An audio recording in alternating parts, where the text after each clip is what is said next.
Fire service এসে আগুন নিভাবে, ইয়াসিন নগরে আগুন লাগলে এই সমাজের মানুষ এসে আগুন নিভাবে। কিন্তু বাড়ির পাশে গুরুস্থান, ওই গুরুস্থানে আপনার বাবা এতিম হয়ে শুয়ে রয়েছে, আপনার মা এতিম হয়ে শুয়ে রয়েছে, আপনার দাদা এতিম হয়ে শুয়ে রয়েছে গো। এত মানুষ দুনিয়াতে দেখি, কিন্তু আমার বাবার মতো লাগে না।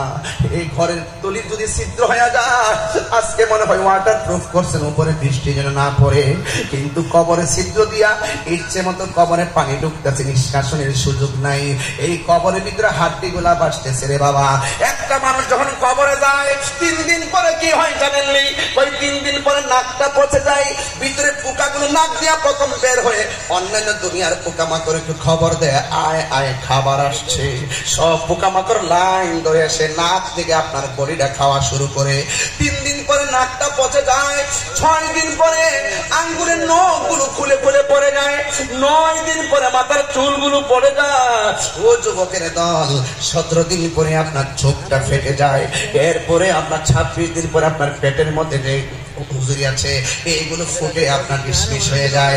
এরপরে দিন যত যায় তারপরে দেখবেন আপনার হাড্ডি থেকে গোশতগুলা খুলে যায়, এরপরে আপনার হাড্ডি গুলা খুলে যায়। 60 বছর পরে, কয় বছর বললাম? 60 বছর পর্যন্ত আপনার কবরের ভিতরে হাড্ডি গুলা বিছায়া বিছায়া পড়ে থাকবে। দেখবেন অনেক কবর করতে গেলে দেখবেন ওই যে মাথাটা পায় না, হাড্ডি গুলা পায়।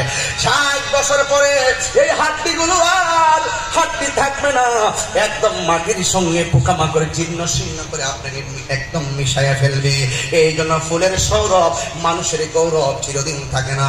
লা তামশি ফিল আরদি মারহা। একবার নেপালের দিকে তাকায়া দেখো, কিছু কিছু মানুষকে দেখলাম সব রাজপ্রাসাদ পালাইয়া হেলিকপ্টার দিয়ে পালাইয়া যাইতেছে। যুবক তাকায়া দেখো, কার ঘটনাটা কি? ঘটনা হলো এটাই, আজকে মানুষ মানুষের সঙ্গে যদি ভালোবাসা রাখেন, সেই মানুষ আপনাকে ফুলের মালা দিবে। আর যদি আপনার ভিতরে প্রতিহিংসা জন্ম নেয়, এই প্রতিহিংসার কারণে অনেক সময় আপনার যা অর্জন করতেন সব মাটির সঙ্গে মিশে যায়। কথা বলেন ঠিক কিনা? এই জন্য আমি পায়ে ধরে বলে দিয়ে যাই, খবরদার, লা তামশি ফিল আরদি মারহা। সবথেকে বড় পরিচয় হলো আমি ইমানদার হয়ে থাকতে চাই। কথা বলেন ঠিক কিনা? ক্ষমতায় কেউ আসবে কেউ যাবে, ডাজ নট ম্যাটার।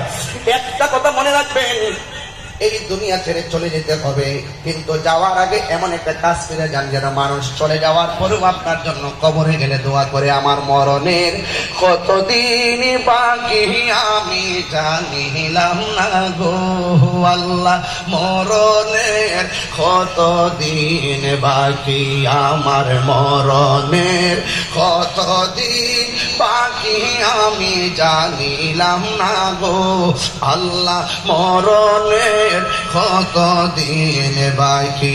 আর আজরাইল আসিয়া যখন হস্তে দিবা দড়ি, আজরাইল আসিয়া যখন হস্তে দিবা দড়ি, তখন আমার মনা ভাই করবা লুকালুকি আমি জানিলাম না গো আল্লাহ, মরণের কতদিন বাকি।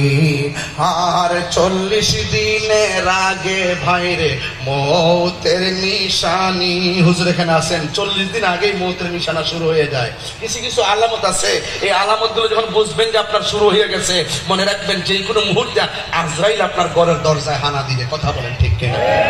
আরে 40 দিনের আগে ভাইরে মৌতের নিশানি, যেই জায়গা যার মরণ লেখা সেই জায়গা সে মরে আমি জানিলাম না গো আল্লাহ, মরণের কতদিন বাকি, আমার মরণের কতদিন বাকি আমি জানিলাম না গো আল্লাহ, মরণের কতদিন বাকি।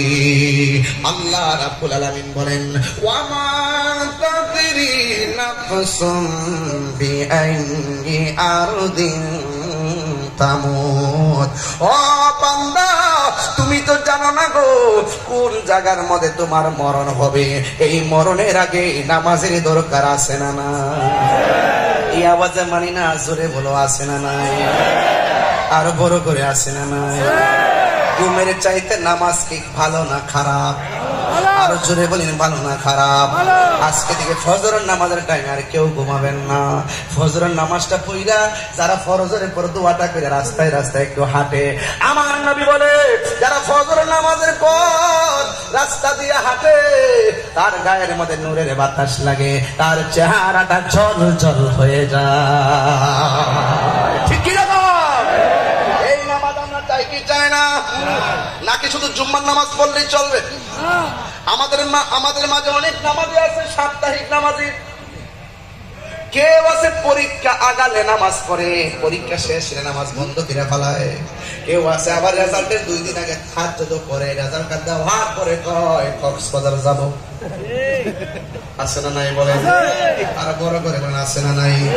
খবরদার, যে কোনো মুহূর্তে মরণ আসতে পারে কি পারে না।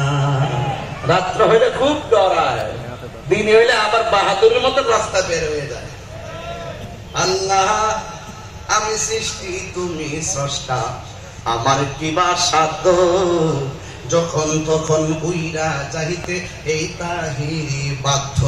ঠিক কিনা? আল্লাহ আমি সৃষ্টি, তুমি স্রষ্টা, আমার কিবা সাধ্য, যখন তখন উইরা চাহিতে এই তাহিরি বাধ্য। সক্ষমতার প্রতিপাদ হর হামেশা গায়, আল্লাহ রাইত হইলে ডরায়, রাইত পোহাইলে ডর বয়স কহলি ভুইলা যায়। ভুলে গেলে চলবে না রে বাবা। লাশটা কবর দাফন করে ভুইল না, লাশটা দাফন করার পরে চোখের পানি ফেলা বাড়িতে আইসাম মনে মনে বাবা আজকে যারা দাফন দিয়াইলাম আবার এমন ভাবে আমাকে দাফন করার জন্য আনুষ্ঠানিকতা অপেক্ষা করতেছে। কথা বলেন ঠিক কিনা? বাবা আনুষ্ঠানিকতা যেটা আমারও তো সেইটাই হবে নাকি ভিন্ন হবে? বাবা মারা যাওয়ার পরে, আমার বাবা মারা যাওয়ার পর মাইকিং করলাম, সাদা কাফন আনলাম, মসজিদের খাট আনলাম, জানাজার মাঠে গেলাম, কবর মধ্যে নামাইলাম, মাটি দিয়ে চলে আসলাম। আমার আনুষ্ঠানিকতা একটাও কম করা হবে না, সকল আমার জীবনে অপেক্ষা করতেছে। এই জন্য সময়ের এক পুরো সময়ের দস্তুর এক যুবক একটা স্থানের আগানে বসিয়া হেরেন মাটির ঢেলা হাতি নিয়ে শুকিয়ে দেখুন রয়েছে কস্তুরী মেলা। কহিল কস্তুরী তুমি কি আতর দান, তোমার গায়েতে সুবাসে ভরা তুমি কি গোলস্থান। কহিল কস্তুরী অশুভ কিছু নহি আমি, আমি অতি নিচু মাটি, ফুলের সহিত থাকিয়া উহার সুবাসে হয়েছে খাঁটি। আল্লামা শেখ সাদী বলতেছেন সৎসঙ্গে স্বর্গবাস, অসৎ সঙ্গে সর্বনাশ। এই জন্য নামাজের সঙ্গে চললে নামাজে হওয়া যায়, গান দুইটার সঙ্গে চললে গাঞ্জাখুর হওয়া যায়। তাই কিনা বলেন? সঙ্গ গুণে লোহাও জলে বাসে, সঙ্গ গুণে লোহাও জলে বাসে। ছোট একটা লোহার টুকরা পানিতে ফেললে ডুবে যায়, বিশাল বড় লোহার জাহাজ কেন বেঁচে থাকে? কারণটা কি বিজ্ঞান বলছে? বেঁচে থাকে এই জন্য তাকে অসংখ্য লোহার সাপোর্ট দিয়েছে, এই জন্য সেটা বেঁচে থাকে। আপনি যদি সঙ্গটাকে বাছাই করতে না পারেন, আপনি যদি সঙ্গ বাছাই করতে না পারেন, আর ওই বন্ধুটাই তো উত্তম, যে বন্ধুটা খেলার মাঠ থেকে আপনাকে মসজিদের নামাজে নিয়ে আসবে। কথা বলেন বাবা কি চলবে? বাবা চলবে, ইয়াবা চলবে, ফেন্সি চলবে, গাঞ্জা চলবে। আজকে হাসতে হাসতে মুনাফিকি করে, হাসতে হাসতে ইয়াবার ট্যাবলেটের ব্যবসা করে। না ভাই না, এই দিন দিন না আরো দিন, আরো ধরে এই দিন দিন না আরো দিন। এই জন্য যুবক ভাইরা, নেশা করা মানে কি জানেন? নেশা মানে হলো আপনার নিজের জীবনে আপনি নিজের জীবনটাতে নিজে কোরআন মানলেন। নেশা মানে হলো আপনার বাবা মা আপনাকে পেটে নিয়ে যেইভাবে স্বপ্ন এঁকেছিলেন সেই স্বপ্ন ভেঙ্গে টুকরা টুকরা করে দিলেন। নেশা মানে হলো আপনার বাবা যে সামাজিক মূল্যবোধ সমাজে অন্তত ছিল, আপনি কুলাঙ্গার সন্তান কারণে আপনার বাবার মান সম্মান মাটির সঙ্গে মিশে গেছে। কথা বলেন ঠিক কিনা? নেশা হলো এমন একটা অভিশাপ, এই নেশার কারণে সমাজে বর্বরতা নেমে আসে, খুন নেমে আসে, গুম নেমে আসে। একটা নেশাখোর 500 টাকা পাইলে মানুষ খুন করে ফেলে। কথা বলেন